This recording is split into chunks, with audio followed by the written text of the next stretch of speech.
আমার প্রতি কখনো কারো মায়া জন্মায়নি, শুধু আমার প্রেমে পড়েছিল। কেউ কখনো আমাকে সত্যিকারের ভালোবাসেনি।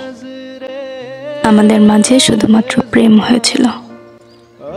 আমি চেয়েছিলাম খোলা আকাশের নিচে এক টুকরো প্রণয়, যেখানে অনুভূতির প্রকাশ করতে যান্ত্রিকতার সাহায্য নিতে হবে না। কিন্তু আমি দেখেছিলাম মুঠোফোনে বন্দি এক ঠিকঠাক সম্পর্ক, যে সম্পর্কের নাম ছিল শুধুই প্রেম।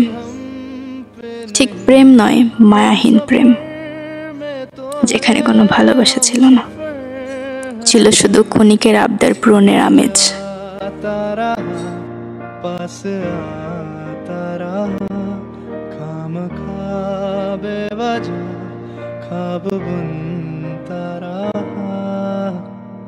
आया वो फिर नजर ऐसे, बात चुभने लगी फिर से, आंखों में चुभ